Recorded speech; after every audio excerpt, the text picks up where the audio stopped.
The story starts with a flashback showing how the useless father of our protagonist abused him when he was an ugly kid. He called him an eyesore, said he was an useless loser brat, and hit him even when he was eating. As for his bitch mother, she simply watched TV dramas while ignoring how her son was being badly beaten. Back to the present, our protagonist was on a school bus and had been pulled out of his reverie by Ayaka Sagu, the class president, asking Shugo Oyamada to give her novel back. However, the other guy, who looked like a delinquent, simply mocked her for being one of those sweets for brains who read romance novels. Unfortunately for her, none of her classmates seemed willing to help her. Some because they seemed too afraid to act, such as Tomohiro Yasu and Kobato Kashima, and others because they had simply chosen to ignore the whole situation, such as her younger sister, and they're pathetic. As for our protagonist, Tauka Memori, he recalled that they were on the bus for a school field trip. He also was aware that while Oyamada teased their class president, their classmates kept their heads down while the elites laughed away. Tauka also knew that if he made a noble attempt to intervene, he'd probably look pretty cool, but that would change nothing in the end since he was insignificant, even though our protagonist decided to give it a try. Sadly, Oyamada simply mocked him, saying that an air man was staging a revolt. Nevertheless, at that moment, Takuro Kirihara, who seemed to be one of the so-called elites, asked Oyamada to give the novel back to the class president. Shugo tried to refuse at first since he wanted to tease Tauka more. Takuro then told him that he would ignore what he did to Tauka, but he had to return the novel to Sagu since their exchange annoyed him. After hearing that, other students such as Asagi Ikusaba began to praise Takuro. Curiously, Oyamada didn't keep teasing our protagonist. Heck, he even gave him some points for stepping in despite being air. Instead, he began to hit Yasu. It was at that moment that their teacher decided to intervene, and he did it because he didn't want Yasu to be driven to kill himself. After all, that would complicate things for everybody. Right after, you could hear a woman casting a spell, and at the next moment, the whole class, the bus not included, had been teleported to a strange place. Obviously, all the students were startled because they didn't recognize the place nor had any idea of what had just happened. At that moment, a silver-haired woman who wore a strange and revealing dress welcomed them, saying they were their only hope of striking down evil. The woman introduced herself as a goddess called Vicious and explained that whenever the vast evil known as the Great Demon Empire appeared, they summoned heroes from another world. 200 years before that evil had been defeated, but it had resurfaced once more. Nevertheless, the students didn't seem to be pleased at all. They were still figuring out what had happened. In fact, some of them still believed the whole thing was a dream, while others wondered if they had died. At that moment, their teacher asked them to remain calm so they could hear the goddess' explanation. Of course, he was only trying to appeal to her because he found her hot. Afterward, Takuro asked the goddess what would happen if they refused to help them, and she replied that they would never be able to return to their world. The reverse summoning ritual required a special element known as Demon King Essence, and there were only two methods for obtaining it. One was obtaining the heart of the Demon King, which was the source of the Demon King Essence.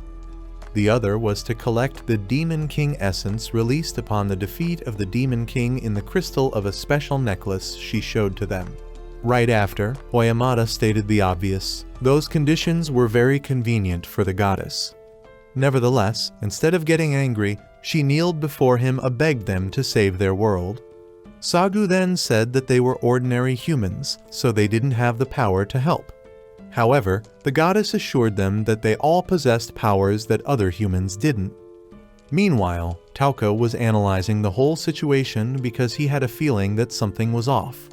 Right after, the goddess ordered the soldiers who were in the hall to bring a huge wolf, and then she ordered them to unchain it, allowing it to kill a man who looked like a beggar.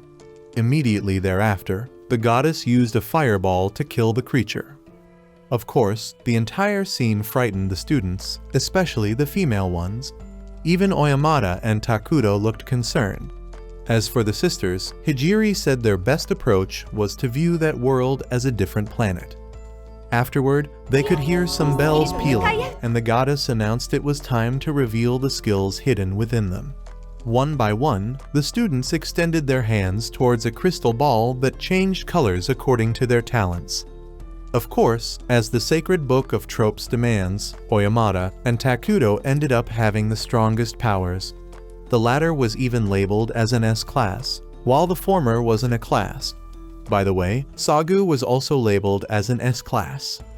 Regarding the sisters, Hijiri was labeled as an S-class and her sister as an A-class. Of course, those results excited the goddess because getting one's class in a single summoning was already very lucky. Eventually, it was Tauka's turn, and he ended up having a mediocre talent. The goddess didn't even bother to label him. In the end, he had to admit that he couldn't become someone special even in that world. Remember that sacred book I mentioned before. Even Yasu ended up impressing the goddess after being revealed he had the same talents as the Dark Hero, reputed to be the strongest of all. The goddess then taught them how to use their status windows to see their stats, and our protagonist quickly confirmed his were very low.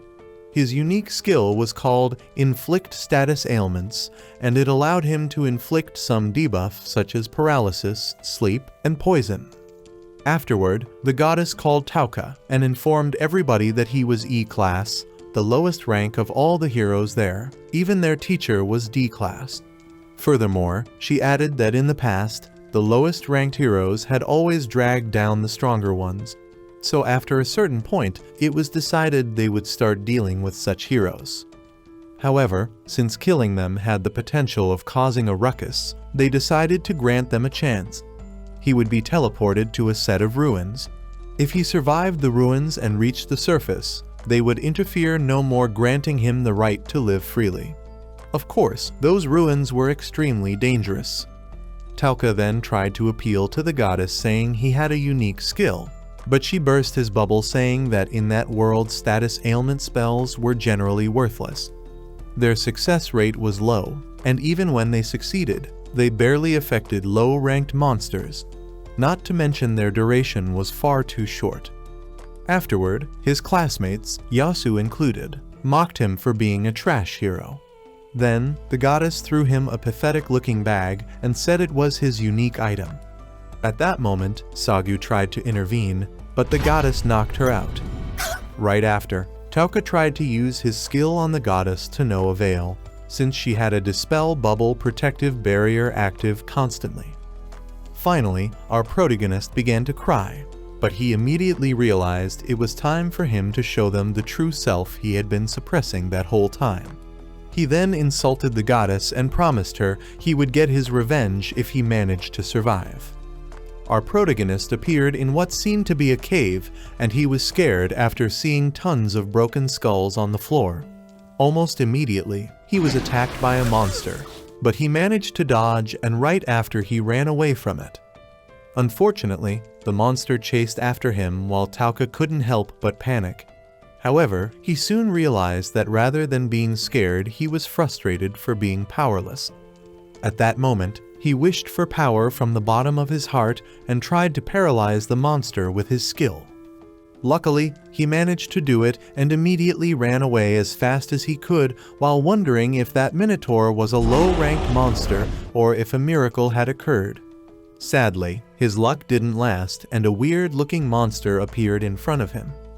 He began to cry again while saying he didn't want to die, and when the monster got very close, he tried to paralyze it too. His skill worked again, and he began to think it hadn't been a miracle. He even wondered if perhaps his skill was something different from similar magic in that world. Afterward, he checked his stats and noticed he only had 1 MP left after having used his skill 3 times. He thought he was done since he wouldn't be able to use his skill again. But he wanted to double check, so he tried to poison the paralyzed monster in front of him, and was surprised after confirming he could still use his skill despite the lack of mana. Not only that, the success rate of his skill seemed to be pretty high, and the same went for its duration. However, another question arose. At that moment, He didn't have any mana left, so he wondered what would happen if he kept using his skill like that. Right after, the Minotaur arrived. The duration of his skill was long, but it was not permanent. At that moment, he realized he simply was a background character, so no one was going to rescue him. Thus, he decided to stop relying on Andor, expecting anything from others. He began to laugh like a madman while saying to himself that from that moment onwards he would conquer it all, and for that reason, he was going to kill to survive. From that moment onwards, his fight for survival would begin. He then faced the Minotaur and got ready to use his skill one more time. Meanwhile, in a certain forest, a beautiful blonde female elf was taking a bath in a river. Tauka tried to paralyze the Minotaur, but it didn't work. However, right after he heard the system's voice which informed him that he couldn't apply the same skill to a target repeatedly. That gave him an idea, and he decided to use sleep instead of paralyze, which ended up working, making the Minotaur fall on the floor. Immediately thereafter, our protagonist successfully poisoned the monster and confirmed that although he couldn't spam the same skill, he could stack multiple effects on the same target. Of course, he didn't neglect the possibility of his skill having more constraints. At that moment, he began to feel tired and thought that consuming his natural MP should be getting to him. To make things worse, several monsters arrived, and he decided to hit them with everything he had. He was about to find out whether his MP gave out or they all succumbed to his status ailments first. Time passed and more monsters kept appearing, which had begun to drive our protagonist insane. However, he didn't give up and continued to use his unique skill time and time again. Of course, his stamina was running out since his energy was being converted to mana. In fact, he knew he was about to faint, which would be fatal because more monsters were arriving. He then laughed and kept spamming his unique skill, but eventually, he hit his mental limit. However, he didn't surrender and tried to cast his skill one more time. At that moment, the system informed him he had just leveled up. Oh boy, he had leveled up indeed. His current level was 258 and his mana had been completely restored, which allowed him to keep spamming his skill at will. He then began to wonder why he had leveled up and concluded it had been due to the two monsters he had initially poisoned. They should have probably died, which triggered the system. Tauka then smiled because that meant he could keep fighting and gaining levels without worries. Moreover, besides his own level, his subskill Paralyze began to level up too, which he attributed to the fact that he had been spamming it for a while. Afterward, our protagonist kept fighting the monsters while wondering if obtaining new skills depended on leveling the one he already had. Of course, he didn't forget that. At that moment, his top priority was getting through that situation. It was then that he noticed he could designate multiple targets at once, which made things way easier for him. However, our protagonist didn't forget the goddess since he thought that she might be the only one his unique skill didn't work on. After all, except for her, his success rate had been 100%. He also noticed that his skill had a limited range of effect because there was no target mark over the monsters in the back. Right after, he poisoned all the monsters he had already paralyzed, which made his subskill Poison level up. It was then that the realization finally hit him. Those monsters had stopped being something to fear. The creatures in front of him had become experience points to farm. Nevertheless, the good news didn't stop there. After opening his status window, he also confirmed that his stat adjustments were multiplied by his level, which meant, for example, that his MP had gone from 33 up to 8,514. He was glad that his MP had gotten the biggest increase, but he was also aware that his MP was his lifeline at that moment. After all, it was the fuel powering his unique skill, so if he ran out of it, then he would be finished. Right after, another monster died and his level went from 258 to 277. Moreover, his MP went from 8,514 to 9,141. Afterward, more monsters died and his level kept increasing up to 395.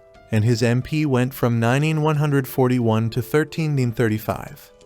Nevertheless, he didn't rest but began to spam sleep on the remaining monsters instead, which increased that subskill's level from 1 to 2. More monsters died and his level became 501, but he knew that there was no guarantee, so he couldn't let his guard down. Nevertheless, when he was about to use his skill on the remaining monsters, they decided to run away.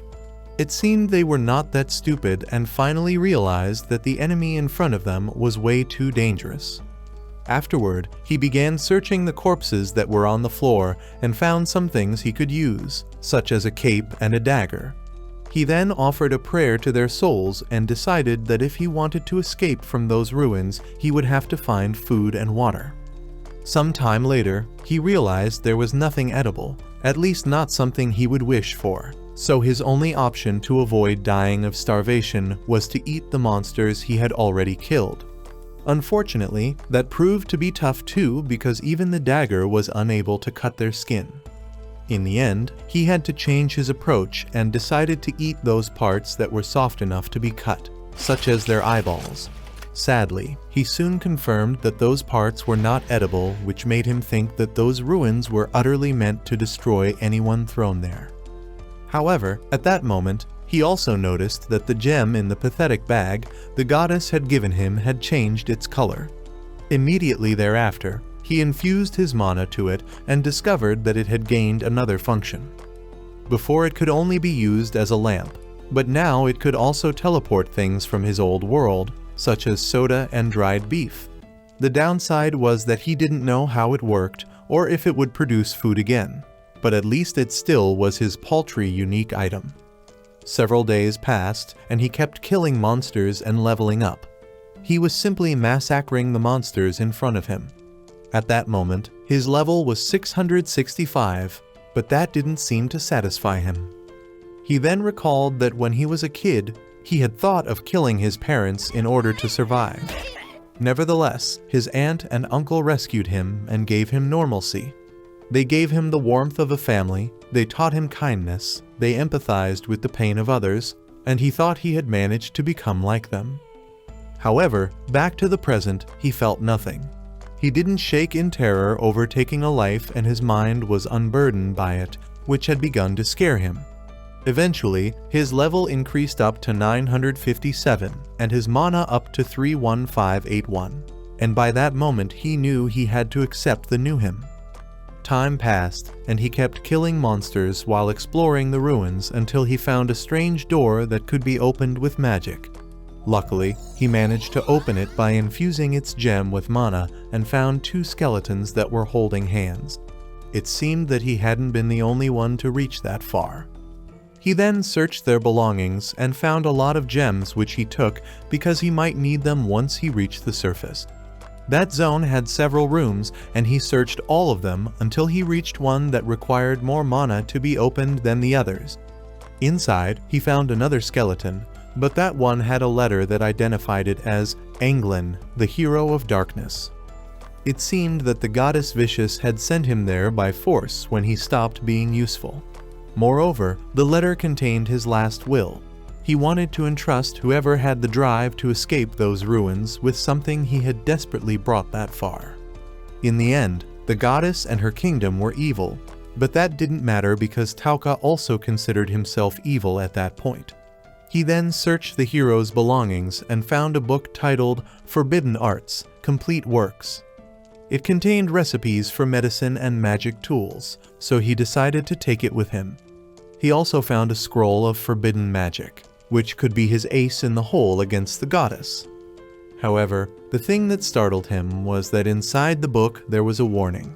Apparently, the thing that had killed everybody in that zone was called the Soul Eater.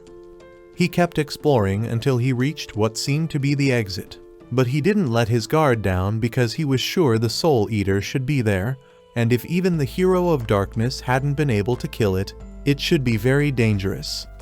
At that moment, he was level 1229 and his MP had increased up to 40,457.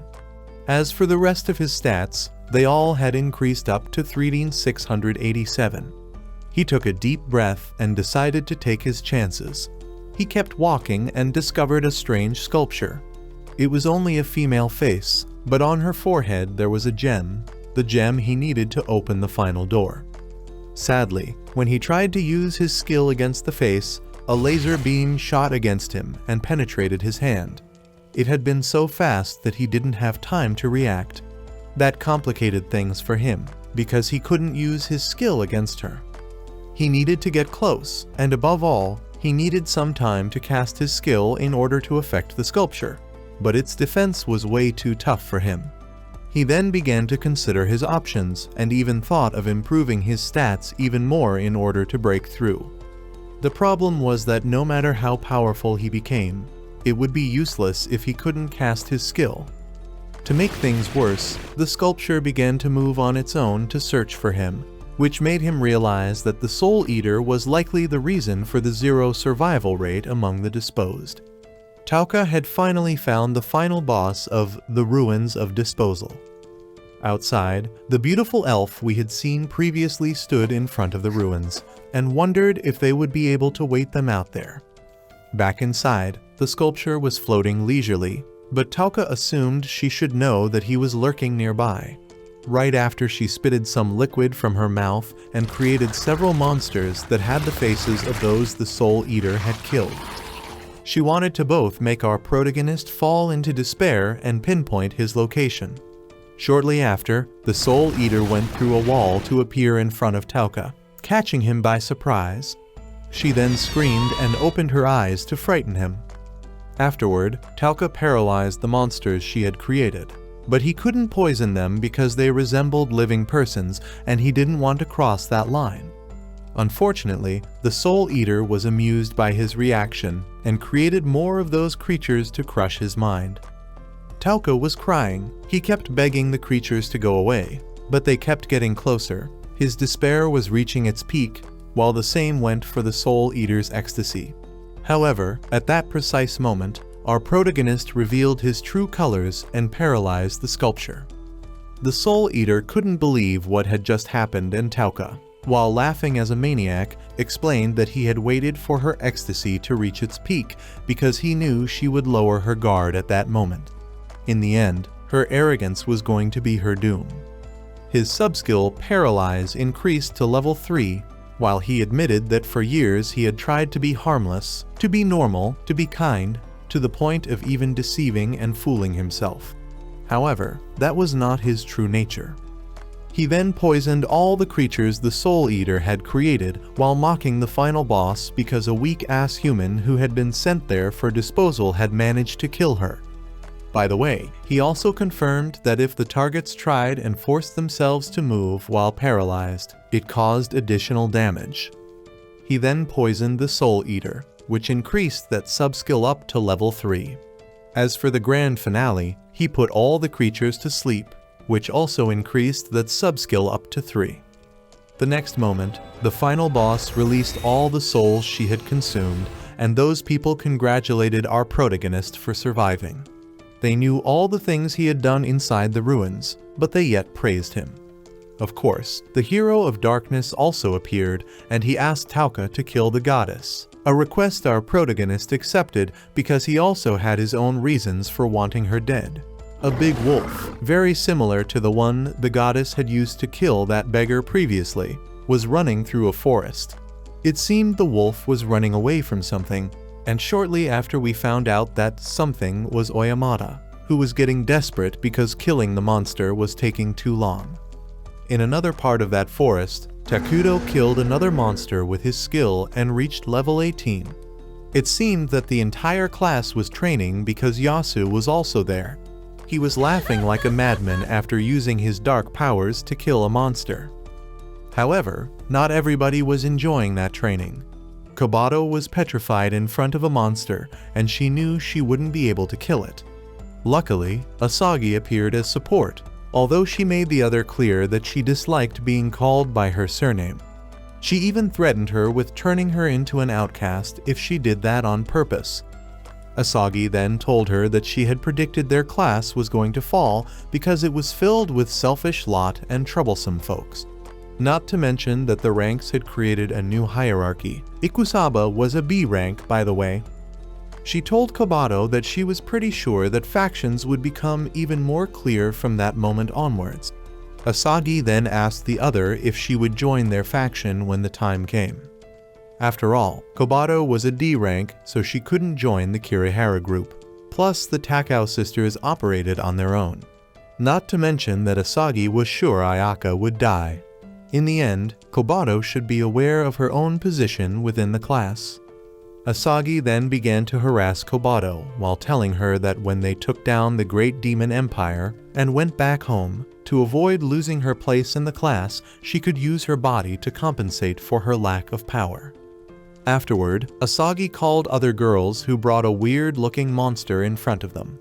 The newcomers were restraining the creature with some chains, and the harasser explained that that was the test the goddess had given them, a test that Kobato hadn't cleared because of her kind nature. That was why she had decided to help her, because her group should be strong together unless Kobato wanted to be disposed like our protagonist.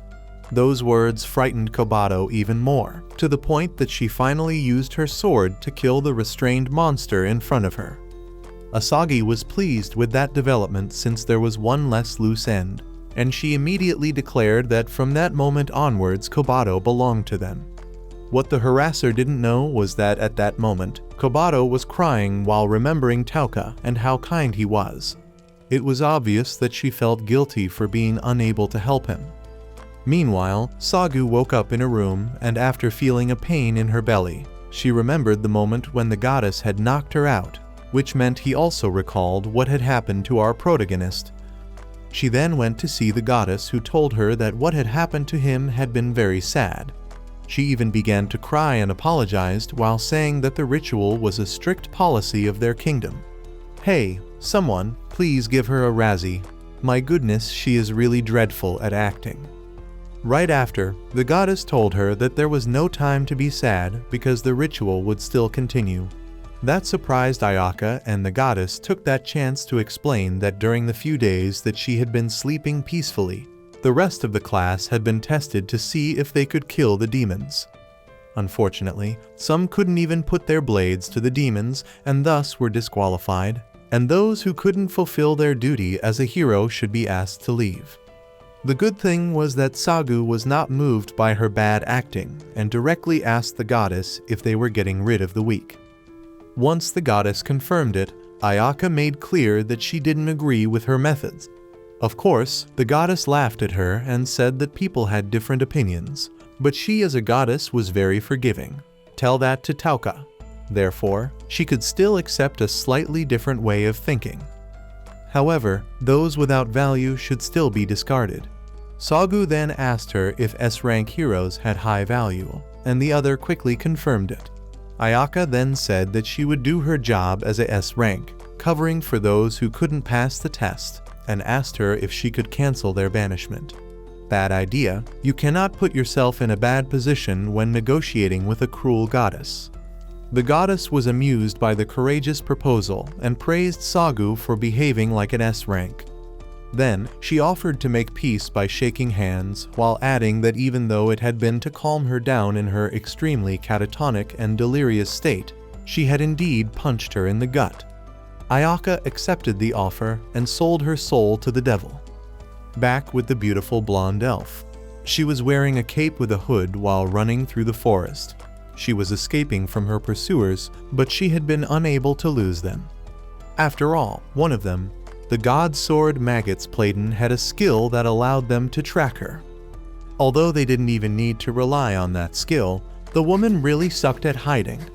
The rest of the pursuers were just toying with her. Their group was called White Walker, and even though they could capture her at any time, they first wanted to let her know that to run away from or resist them was utterly pointless and futile. Back with our protagonist. He had just left the ruins, and the first thing he did afterward was to check his stats.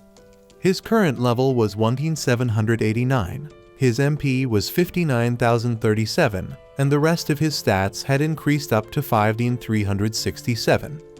In short, the overpowered tag had been acquired. He also noticed that after reaching level 3, he could set Paralyze to optional release or partial release on the head. As for poison, after reaching level 3, he could also set it to optional release, and he could even set it as being non-lethal. Of course, both of them could still target multiple enemies at once. Tauka then decided to test those new features on nearby demons to get a proper grasp of them. Besides, he also needed a sword, which could also serve as a shield and could also handle the vanguard. After a while walking through the forest, he found some slimes.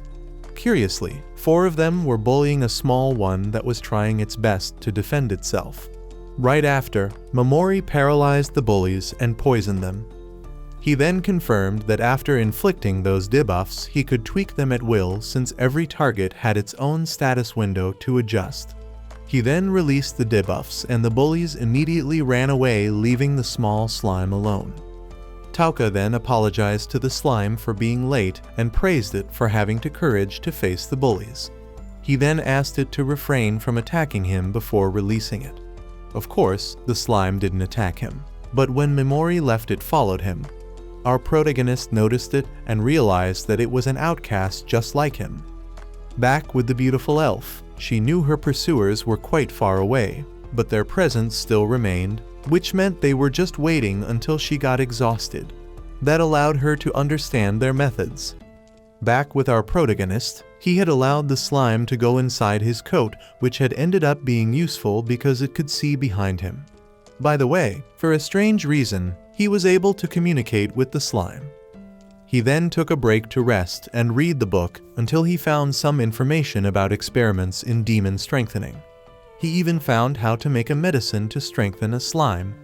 Afterward, Tauka told the slime that he was going to do the run-of-the-mill vengeance act, so it would be tagging along with his selfish desires.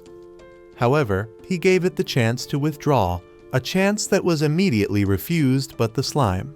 Right after, he named the creature Pigimaru. Back with the beautiful elf, she was still running away from the White Walker, but the group had gotten closer, so she decided to draw her sword, cast some enchantments on her, and face them. Nevertheless, the group met with our protagonist first, who again pretended to be a weak and scared young boy lost in the woods. His acting was way better than the goddess, though, obviously, those bullies didn't miss the chance to mock him before demanding he give them all his valuables. They didn't even hide their intention to kill him, since one of them wanted to test the sharpness of his new weapon on a living person. The group underestimated Tauka to the point of starting to discuss their future evil deeds as if he was not there. Of course, capturing the female elf was within their priorities. However, their leader reminded the others that they would have to restrain themselves from abusing her because capturing her was a commission. Tauka tried to escape while the others were talking, but was quickly discovered by the one who wanted to test his new sword on him. Our protagonist begged for his life, but the other didn't listen and attacked him. Tauka then paralyzed him and confirmed that his unique skill worked on humans as well, and that the goddess had been a special case. In addition, Momori confirmed another thing. He didn't have any issues with killing humans if they were scum. Moreover, the slime supported him on that. Yeah, you are evil, we get it. This protagonist is definitely set to walk the path of the edgelord. After killing them, Tauka searched their belongings and detected the presence of the elf. As for her, she suddenly felt as if the others had hidden their presence and was scared, especially because she also noticed someone else who seemed to be uncanny. Sadly, for her, Momori used the slime as bait and she fell for it, allowing him to paralyze her after she attacked it. He then told her that he had sensed her intent to attack, but her murderous intent was laced with impurities. Because of that, he had decided to talk with her, but had still immobilized her as an insurance. He then used the partial release to allow her to talk and told her he wanted her to give him information on everything around there. Nevertheless, she wanted to confirm something before answering his questions. She wanted to know what had happened with the 4 members of White Walker. He told her he had killed them by himself and reaffirmed the fact that he was alone because he didn't want to introduce his partner to her. Moreover, he also told her that he found it best that they didn't pry into each other too deep. After all, he barely trusted her. She agreed and began to answer his questions. Thanks to that, he discovered that place wasn't alien, but Urza Kingdom's southern forest. Afterward, he showed her the scroll he had found inside the ruins and asked her if she could read it. The female elf told him that she thought it was an ancient script, a special one, but unfortunately, she couldn't read it. However, she knew someone who might know that scroll. There was someone who went by the name of Forbidden Witch. The elf had heard that she had been forced to leave the land where she lived because of her vast knowledge of the forbidden things in that world. So, if he wanted to meet with her, he would have to go to the Golden Demon Zone, a dangerous zone in the middle of that continent. He admitted to himself that she was too kind, to the point of resembling his aunt, and then told her she would be able to move in a few minutes, and that he would pray for her safety. Right after, he left, leaving her paralyzed and defenseless. Is that how you repay kindness? The edgelord vibes are strong on this one. Afterward, it was revealed that the female elf, whose name was Seals Ashrain, had been a holy knight of a fallen kingdom and a former princess of a high elven nation. Outside of the city of Millies, the female guard questions Tauka as if she had let G.F. Kennedy's assassin before him. She finds it suspicious that he's a mercenary without a weapon. She asks about his weapons of choice and where it is at. She assumes he's here to raid the hidden ruins in search of fortune. He acts like a total NPC, claiming he didn't know Millies was such a buzzing city. The guard corrects him and mentions the city is called Millies, not Mills. She hates dealing with low-level crumbs from the villages. Plus, the Lord asked them to let mercenaries in the city. And so, the guards let him inside the city, thinking he's a Matrix slave. He finds it vague that there were no body and luggage searches before entering the city. He visits an inn where the receptionist, let's just say, isn't the most friendly. He claims that a room for one night will be 2,000 makas. Tauka mentions that he's on a long trip and all of his clothes are dirty. He wants to find a laundromat that can help him clean his clothes and a shop to buy new one. Immediately, the receptionist's attitude changes like a girl's when she finds out what color your Bugatti is. Before going to the back, he asks him to state his name. Naturally, Tauka hides his name behind an alias Hattie Skull. Later, after settling in his room, he leaves his slime Pigimaru to guard the room and goes outside. In the streets, Tauka observes that the locals show no signs of suspicion towards the tourists. He concludes that they live with peaceful eyes. The town is exactly what you would hope for in a Western fantasy land.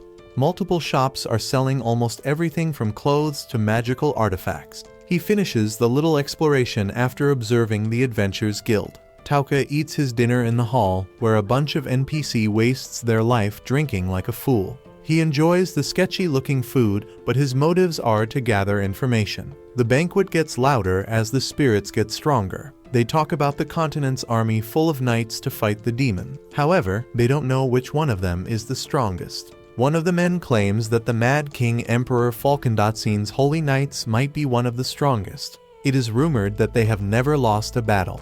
And then another one reminds them about the Silver Knights in the Magnar Kingdom to the north. They also have the Magic Knights in their Urza Kingdom. Still, the man claims that the strongest knights are the Black Dragon Knights. They single-handedly burn down the holy city of Nia. Rumors suggest that only 5 Black Dragon Knights are equivalent to an entire nation's army. Tauka finds enough information for one day to head back home. He feeds Piggy Maru and sits down to relax. His first priority is to find the witch who can read the forbidden spells and collect ingredients for Pigimaru's strengthening agency. He discovers that the agent needs a giant skeleton bone to complete the recipe, forcing him to take part in the rune search. The following day, the Marquis of Land gathers mercenaries in one place to inform them about a new floor discovery. He orders them to find the Dragon's Eyes treasure. The noble family will buy the car from them in exchange for 300 gold lions. The rest of the treasure will also have a hefty price, while the mercenaries can keep the demon drops. As the mercenaries line up from documentation, Tauka sees the girl from the forest being bullied by a self-proclaimed douchebag. He claims to have the ability to know beauty without seeing anything. Her voice gives him the clues that she is the former Princess Knight of the kingdom. She dismisses his accusation as nothing but child's play. Despite this, the grandma, fledgling with no fashion sense, continues to claim that she is the high elf dubbed Princess Syrah's Ashrain. He can easily prove this theory by removing her veil, since elves are famous for their pointy ears. He confidently removes her cover and declares himself the person who found Syrah's. Unfortunately, she doesn't have pointy ears like elves, rendering his claims invalid. She states her name is Mist Barkas, not Syrah's. After she leaves, the man is so pissed off that he wants to kill her. Before entering the ruins, Tauka intends to stock up on necessary supplies. Unexpectedly, she stops him in his tracks to thank him for his previous help. He warns him that the man from before was red and full of hatred. However, Mist is not worried about him. She likes to keep a bratty attitude to be disliked by people. This saves her a lot of trouble in dealing with unnecessary NPCs. As their conversation continues, Tauka asks her for guidance in stocking up supplies for the exploration. He will also pay her for the troubles. She agrees to his proposal because of her urgent need for finances. They spend the whole evening stocking up on weapons and portions for the journey. Tauka uses his alias instead of his real name, which tells him that she is sensitive to lies. He makes it clear that both their real names are unnecessary because of their personal complications. At the end, he pays her 3 silver coins for her troubles, shocking Mist. She can't believe that he would pay her this much for a low-paying job. Suddenly, she collapses due to immense fatigue. Tauka advises her to rest at the inn, but she runs away in shyness. Nonetheless, he goes to the ruin area to find the Skeleton King. Inside, the low-level mercenaries run for their lives from a low-level demon. Tauka casts Paralyze and Poison on it and ends things with a short sword. He wanted to check the thickness of the demon. When he heads down, the other mercenary calls for backup only to find dead bodies. Tauka realizes that these demons are very low on XP, making it an insufficient way of leveling up. During his journey, he finds the man from before talking with a couple of demons. He wants to team up with them and take out Mist. He also allows them to have as much fun as possible before giving her death. Afterward, he plans to make her demon food to give him the cold shoulder. At that moment, he comes out of the shadows, alerting the 3 of them. They ask if he overheard their entire conversation. Without hearing his answer, they conclude that killing him is the best choice. After a few seconds, Tauka raises his left hand, asking them to stop. He admits that he was in the wrong for overhearing their conversation. The men love the fact that he is begging for his life. However, people see what they grow. As they attack, Tauka casts Paralyze on the 3 of them. He is disgusted with them in a good way. Maybe it is because it reminds him of his stepfather back from Earth. On that note, he casts poison to kill them. The men say that he will pay for what he's done, making him laugh. Tauka makes him realize that they are going to become demon food before leaving. Eventually, he reaches the door to the new floor. However, Tauka decides to rest up before continuing the journey. Pigimaru guards him for 3 hours straight, allowing him to sleep. Afterward, Tauka stretches his muscles and leaves the area. He finds a bunch of mercenaries preparing to head back to the surface. The saber-toothed tigers find it strange that demon corpses appear left and right without any wounds. Furthermore, they have pale skin like a vampire sucked on their blood. The leader has some reservations regarding the whole story. He will retreat for the time being to ensure his people's safety. He offers to take Tauka with him. However, he politely refuses the offer. The leader tells him to pass along the message to the other mercenaries as well. This is the best thing that can ever happen to him, as Tauka will have less of an audience. He opens the giant door leading to the new layer of the ruins only to find an empty room. He walks over to the broken table to find the Dragon Eyes Cup treasure. Any fan of an MMORPG would know that picking up the treasure would activate the statue, giving him the creepy look. He casts poison on the statue before picking it up, which is straight up cheating. He picks up the cup, wondering what's so special about the highlight of the event. At the same time, Mist enters the room. She acknowledges that resting a bit and fighting demons along the way was a mistake. This allowed him to enter the room before her. Tauka offers to give her the cup for free.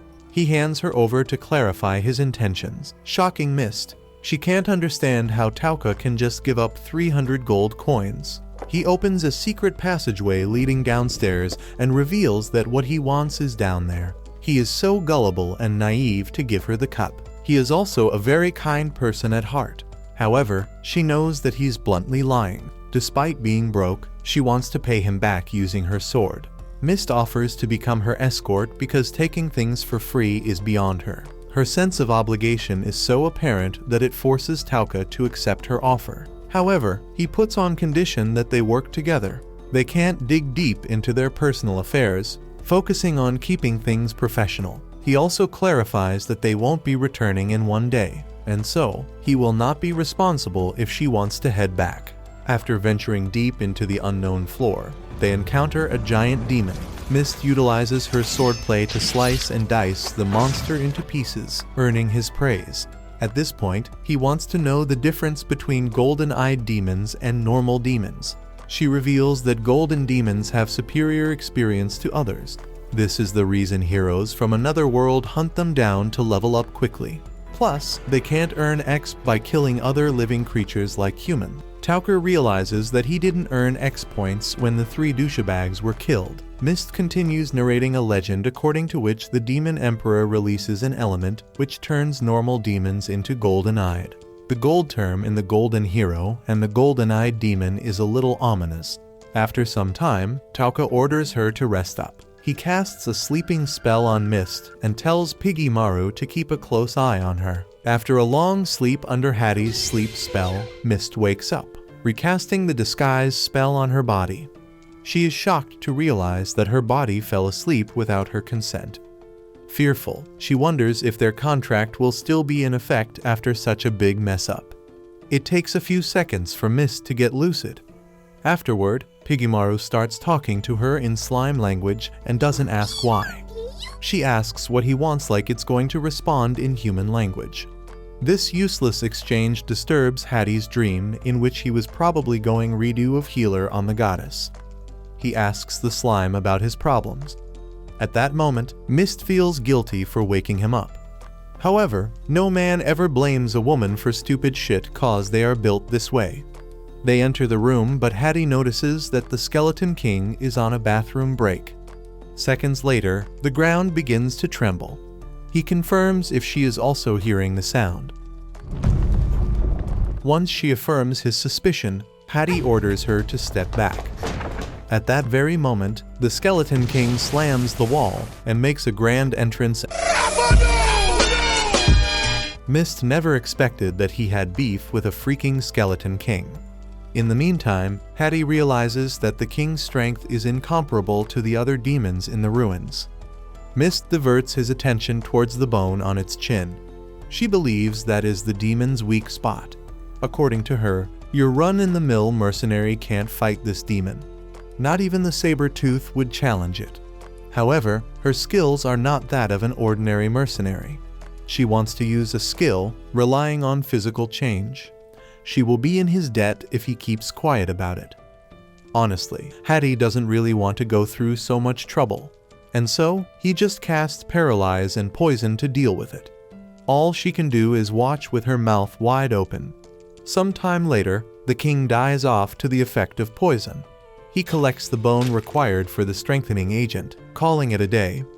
But Piggymaru diverts his attention towards the back of the room. Unexpectedly, he finds a strange egg covered in a cloth. Piggymaru tells him to take the egg to the surface. On the other hand, the other heroes grind to level up. Kirihara, the S-class hero, rescues the NPCs from danger and boasts about reaching level 24. Back in Millie's, Mist delivers the Cup of the Dragon's Eye to the noble. This catches the eyes of everyone in the area, allowing Hattie to escape. However, Mist gets away from the mob and rushes to his side. She and her pride forces her to keep thanking him for the cup. Hattie cuts to the chase, saying they need to discuss some details in his room at 8 sharp. Hattie takes the extra time to perfect the recipe of the strengthening agent from the previous Dark Hero's journal. Right on 8, Mist knocks on his door. He double-checks his watch and is impressed by her punctuation. He wants her to become his escort for the rest of the journey. Sure, the reward money is looking great right now. But Hattie claims 300 gold coins will be used up in her travels. He hates mentioning the cup in a roundabout way. However, Mist isn't giving him much ground to play in. He lays a map on the bed, revealing his next goal is to meet with the witch she told him about in the Golden Demon Zone. The area is full of demons who tend to attack in groups. Having a fighter on his side will make it easy to navigate the area. At first, he was going to hire a knight. However, Mist is the best choice at the moment. She reveals that her destination is the Gennaro Principality located in the northwest of the Demon Zone. She knows crossing the Golden Demon Zone is the best way to reach her destination. Still, she is hesitant about accepting the job. He knows how to push a human's button, giving her some space to answer later. She still has other routes to Gennaro, and so there is no haste. At this point, Hattie casually calls her Siras, making her respond to him. Without even realizing it, she mistakenly reveals her identity in a flash. He mentions that her identity was revealed when she was asleep. He realizes that Siras was hesitant to travel with him, fearing that her identity would be revealed. She explains that her disguise is cast with spirit magic. They feed on her desire to sleep, meaning she returns to normal once sleep hits. Before meeting up with him, she was being pursued by 4 White Walkers who saw her identity. But now that they have been killed, her journey has become easier. At this point, Hattie assumes that Mist is willing to trust him. She affirms his thoughts, claiming that he's a trustworthy man. He reveals his true name, Tauka, and in exchange for keeping her name a secret, he hopes that Mist would do the same. After formally introducing themselves, Mist, who now will be called Siras, agrees to become his escort. He gives her 1 blue stone obtained from the ruins from before. Upon taking a closer look, she nearly drops the stone from shock. Tauka, since Hattie is no longer needed, asks about her odd reaction. She reveals that the stone is called Blue Dragon Stone. It is said to be a stone created very rarely by the legendary Blue-Eyed Dragon. He might not believe it, but this stone is illegal to sell on the open market. She returns the stone, saying it's too precious. Tauka is tired of her good nature. He throws the stone back at her, saying she should keep it, otherwise throw it away. As the conversation approaches its end, Tauka reminds her to call him by Hattie when in public. He will honor her privacy and use Mist in public as well. Siras claims there are personal matters they have not discussed. However, he didn't call her to his room for that. He won't pry into her past, keeping the silver lining between them. Late at night, Siras cleans herself in your usual Brokey adventure way, giving us a treat. She thinks that not cleaning before meeting Tauka was a mistake. Nonetheless, she wants to trust him like a princess. At breakfast, a couple of low-level nobodies gossip about her securing a man already. Rumors have spread about her leaving his room at night, causing an uproar. However, Tauka tells her to ignore their shit and enjoy the food. He changes the topic by asking her about forbidden spells. By now, Tauka has learned that Siras places her hand on her chest before talking. She reveals that forbidden spells are basically a form of ancient spells. They were banned by the goddess, but the reason for it is unknown. He realizes that the filthy yet sexy goddess must have banned them because it can cause damage to her body. Unfortunately, she doesn't know any useful information about their origins. Yet, Tauka thanks her for revealing this much. She is glad to be of service, presenting herself as an oddball. He asks why the formal talk even when they have become friends.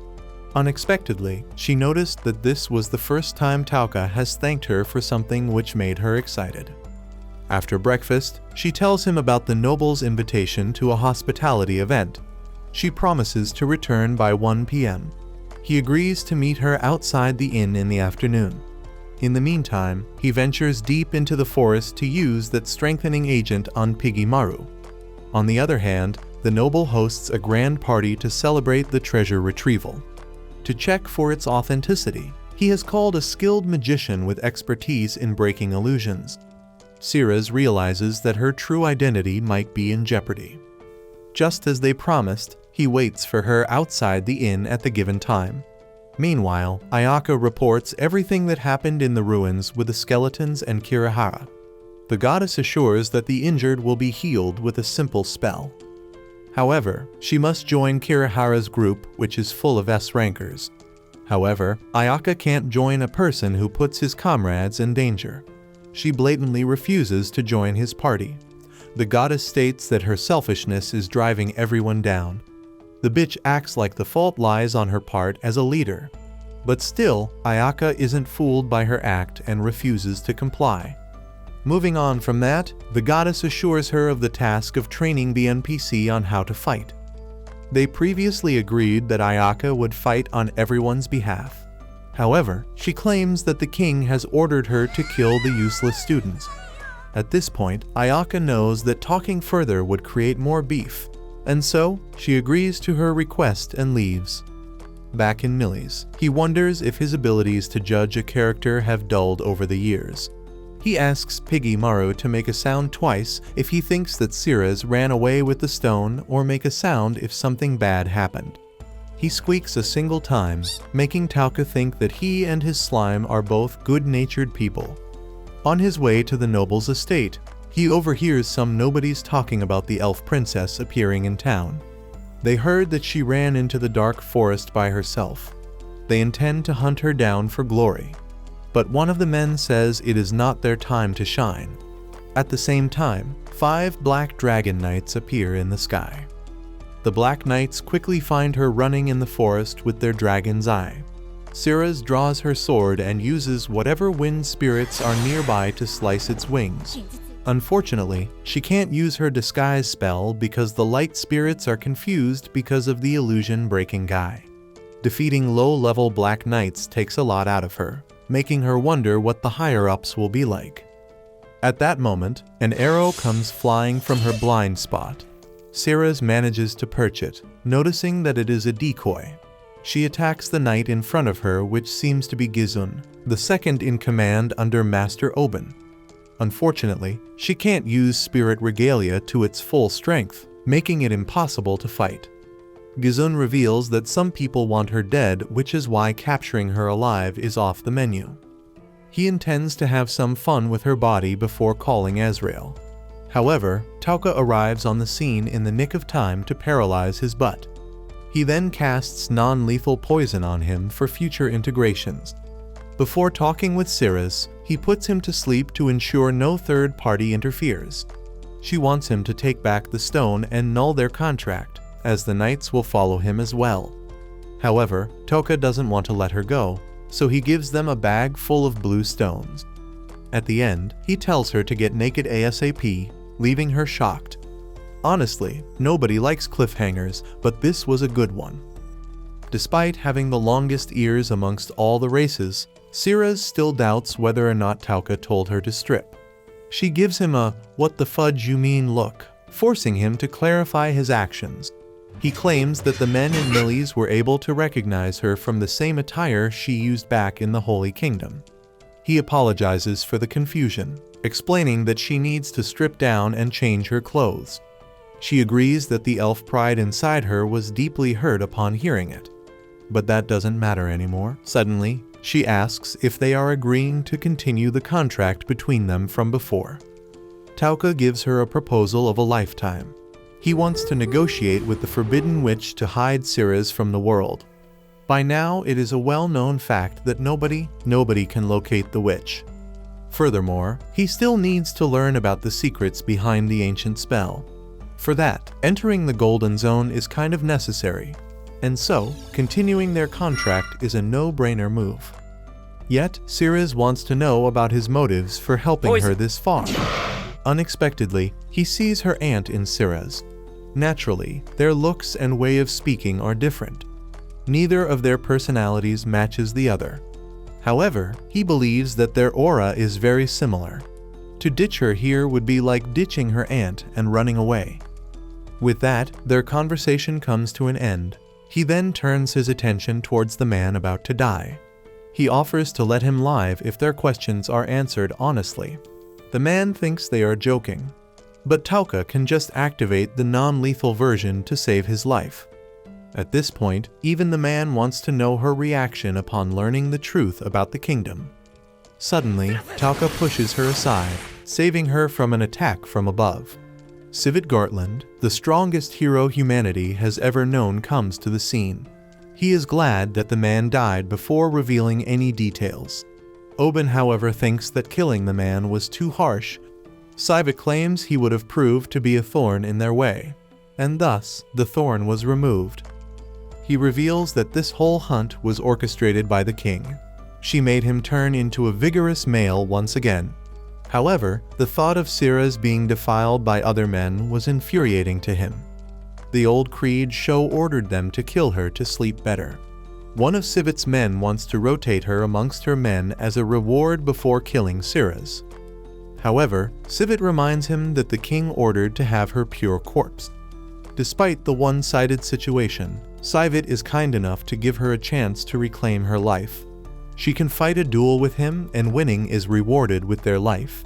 She can also use her spirit regalia to fight, but for some strange reason, he is now more interested in Tauka, who has been smirking from the start. Tauka realizes that the enemies are out of spell range. He slowly closes the gap, asking to have a chat with Sivit, but before that, introduces himself with his alias. Sivit immediately sees right through him, claiming his circumstances must be tough for using an alias. Oben doesn't understand why their captain is showing interest in a pipsqueak. He explains that strangely enough, this person dares to laugh in front of the 5 dragons instead of trembling. He thinks that Tauka might be plotting something and kill them. On that note, he understands that Sivit is a perceptive guy, and lying will not work against him. Tauka continues to close the distance, demanding to ask a question. He believes that Sivit is looking for an enemy who can quench his thirst for battle. But why doesn't he fight someone like the goddess from the Lion Kingdom? Sivit explains that their kingdom and Allison have a deep bond with each other. However, he has great expectations from the heroes who are getting powerful due to the goddess's blessing. Tauka understands that the only thing excluding him from absolute pride is his thirst for battle. After all that talking, he loses the appetite for the Duke and wants to kill her. The least he can do is present her head to the Princess Catalia of Nia. The reason their kingdom destroyed their nation is because there was a rumor that Siras was hiding in their nation. They demanded Catalia to hand her over, but she refused to open her mouth, leading to her destruction. As his rants come to an end, Tauka creates the perfect survival plan.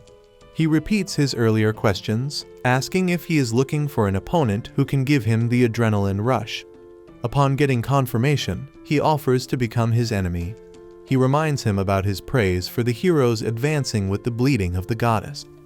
With great caution, Tauka reveals his true name and identity as the hero from another world. He phrases his sentences in such a way that they are left for interpretation. He claims that his position is unique among all the heroes. The goddess set him free to gain experience in the outside world. He reveals that his rank is much different from the other heroes. But his ways of saying make Sivit think that he's special, not that he's an E rank. Sivit finds it interesting that the goddess holds him in high regard. He asks what the hero from the other world wants. Tauka simply wants to postpone their duel to another time. He claims that he will become stronger and kill him in one day. He will gain power that will surpass even the goddess one day. Despite his statements, Sivit asks about his methods of achieving strength. He explains that the goddess granted him freedom because she wanted him to take a different path. He will go to the Golden Demon Zone to pursue strength that no hero has obtained. Not only that, he will return to the goddess's side as promised. Sivit loves ambition and killing intent in his eyes. He allows him to live for the time being and postpone their duel. They will leave after making sure that Siras is not breathing anymore. However, Tauka claims that this won't be happening. He needs Siras to become stronger. She is just an object that will help him get more strength. He wonders if he is going to travel with Siras without the goddess's permission. Naturally, Tauka doesn't care about the goddess. He just needs Siras to get through the Golden Demon Zone. Since Sivit senses no lies from his mouth, He agrees to this request as well. Oben objects to this decision and tries to persuade him not to make this mistake. He thinks that Ceres will just go back into hiding, making her impossible to track. Sivit tells him to shut up or else his death will not be painless. Ceres also isn't comfortable about their deal. However, Tauka shuts her down, reminding her that a deal is a deal. At that moment, Sivit asks his subordinate to inform their assassin about the deal and tell him to let them pass without harm. He bids farewell and leaves with his men in the opposite direction, looking forward to their duel. Tauka grins for succeeding to fend off the attack. But that is not enough. He takes advantage of Sivit while he's off guard to cast his spell. Before he can finish saying paralyze, he turns around to attack. But the effects of the spell make him fall to the ground. He did not expect anything less from humanity's strongest warriors, yet they are nothing when facing his spells. Tauka clarifies that his story is not noble enough to make him honor his word or that type of shit. He is out for revenge, and letting the black dragons live is an unnecessary risk. He poisons all of the other teammates and moves to Sivit's side. He reminds him that his powers are of a different nature than the other heroes. He casts lethal poison on his body. Sivit can't understand what is happening. Unexpectedly, he can move under the effects of paralyze like the Soul Eater. Still, his movements are more fluid than anything he's seen before. Although after being hit with a combination of paralyze and poison, trying to move is just suicide fast forward. Before dying, one of his men calls for backup. Tauka activates strange markings on his face, allowing him to remain calm in this situation. He allows her to leave if she desires. However, Ceres wishes to stay, and in exchange, she wants all the blue dragon stones. Soon, the backup arrives, shocked to see the strongest humans on the ground. Sivit warns them to stay far and attack with long-range spells. Unbeknownst to him, Tauka had activated his secret technique, which eats up all of his magic upon activation. Plus, it takes a while to explode out of the box. The newfound power from the demon strengthening agent for Pigmaru allows him and Tauka to become one. This way, he extends Pigmaru's tentacles to increase his range. He effortlessly casts the same combo from episode 1. At the same time, the dragons he pointed from before die out, allowing him to rank up his skill poison and paralyze. Not only that, he gets 3 new additional skills called Freeze, Dark, and Berserk. At first, Tauka activates to realize that this ability makes them go nuts. The faster they move, the more the poison spreads. Darkness lets him blind people, which can come super handy on the battlefield. While Freeze has the same effect as in the self-explanatory name, he quickly deals with the side characters to get back home. Even now, after so many hits, even the greatest human alive couldn't recover. He taunts and passes insults, but his body gives in. Late at night, Tauka thanks her for not running the other way after seeing his dark side. She claims that letting him die will be a waste of time, especially since he has this kind expression on his face once in a while. Suddenly, it comes to her mind that the hero killer is still out there somewhere. She claims that he is the only person who has the talent to surpass the greatest human. Tauka casually confirms his dragon's skin color to determine that he killed him before. On the other hand, the goddess's substitute teacher Niantin visits the boys on the battlefield. She will take command of the battlefield whenever the goddess is not around. One of the show-offs thinks that her abilities are half-baked, but fate lets her cook, allowing her to defeat him without even the S-ranker looking at the strike. On the other hand, 3 soldiers patrolling around the area find a crystal outside the abandoned ruins. Usually it turns platinum, but this time it's different. The soldier keeps the crystal to make some extra cash. The other 2 think they should report the situation to Alien's goddess.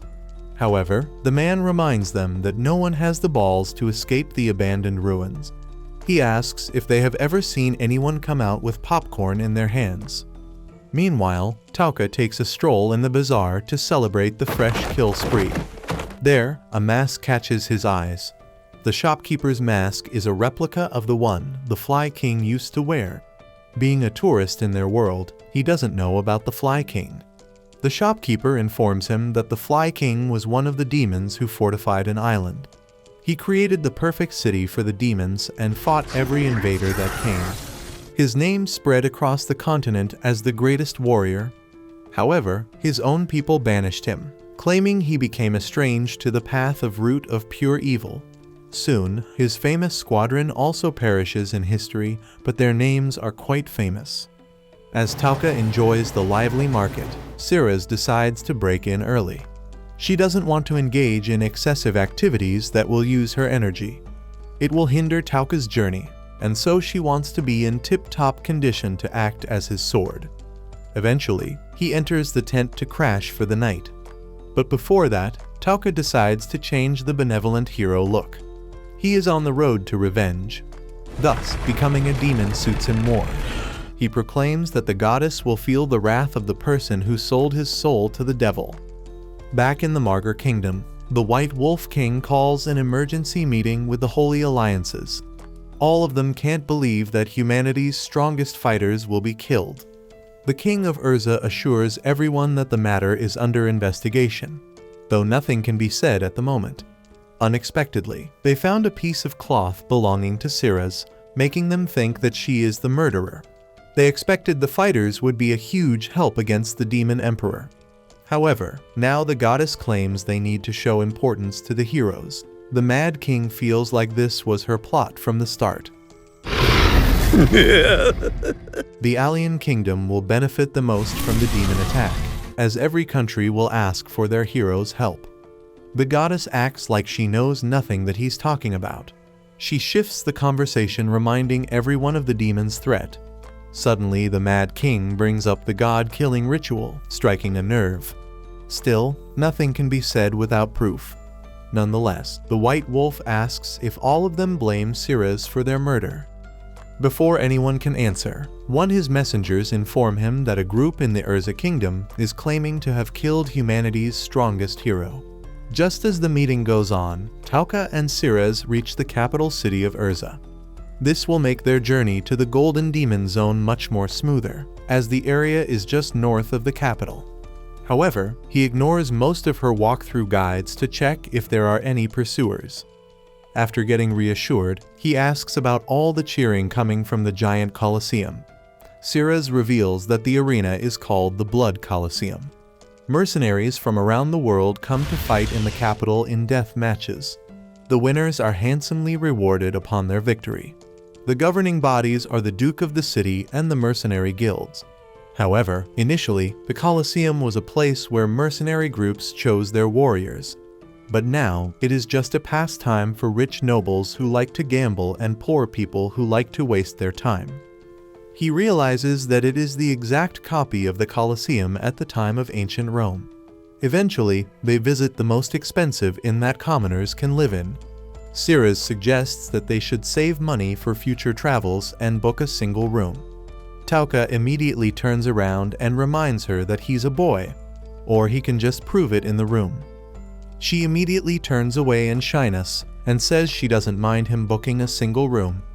Later, the two of them enjoy a meaty dinner at the inn's dining hall. Tauka can't believe that a capital city is packed with people. As the two eat their food, two men start talking about the murder of the Black Knights. They start talking about the rumor that Siraz the Holy Knight was the one who killed them. They think that they had a duel, but she was injured in the process. Eventually, Siraz also succumbed to her wounds and died like a loser. All this information overloads her single brain cell, making her choke on food of all things. Tauka gives her a glass of water before her sword gets killed before the battle even begins. At the same time, the two old farts continue to talk about the rumor. They propose a theory that Siraz wasn't the killer of Black Knights. The group known as Ashinto has been going around saying they were the killers. Suddenly, the so-called soldiers of Ashinto step into the inn, introducing themselves as the Messiah of Urza. Tauka gives a closer look at them and concludes they are nothing special. In the meantime, the two men think the strongest blood fighter or the forbidden witch might have killed them. It is rumored that the strongest blood fighter has met with the forbidden witch, who is a dark elf. However, it is also well established that the witch was last seen 10 years ago. Tauka quickly slides his chair towards the two men to ask about this rumor. But first he offers to buy them a round of drinks and food.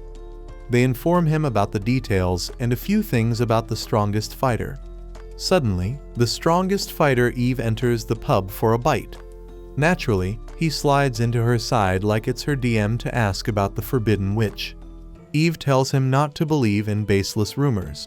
She went to the Golden Demon Zone but never found the witch. She also advises him to stop pursuing the witch, as the Golden Demon Zone is not a place for a kind-hearted soul like him. On that note, she leaves the pub after paying her dues. Afterwards, Siraz informs him that she was lying about meeting the forbidden witch. She could hear her heartbeat with those long ears. Ultimately, they head back to the inn to call it a night. However, Tauka realizes he forgot to bring Piggymaru some food.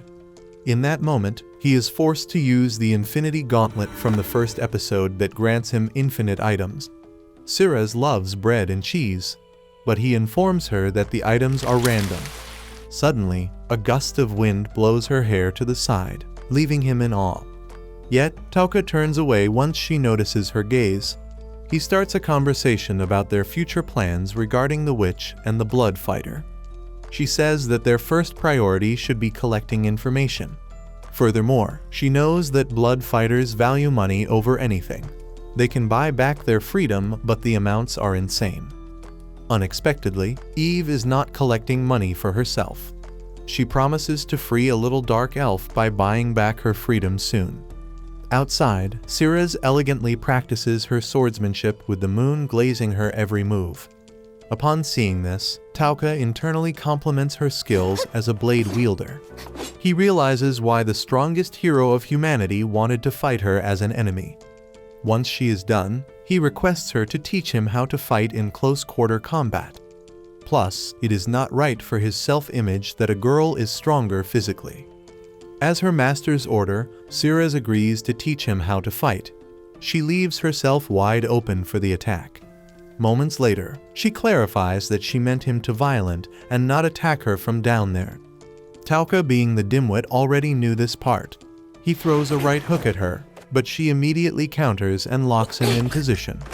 Suddenly, her jugs touch his back, causing her to back down. She apologizes for touching him while her clothes are full of sets. Tauka, however, doesn't mind learning the forms without them physically touching. He just wants her to feel comfortable. Later at night, Siraz decides to wash their clothes. Unexpectedly, she finds herself getting wet after sniffing on his shirt. Despite liking him, she thinks that doing something like this does not benefit a lady of her stature. At the same time, he shows up at the scene, scaring the shit out of Siraz. She is scared that he might have seen her sniffing on his shirt. But Tauka wants to know where his clothes went. Relieved, she reveals that his clothes are in the washer. She is used to washing clothes and doesn't mind helping him out. As the night grows young, Tauka silently admires her beautiful face. He knows that she is the true kind of person type. Soon, she wakes up from his constant gaze. He tells her that it has been hard to sleep for a while now.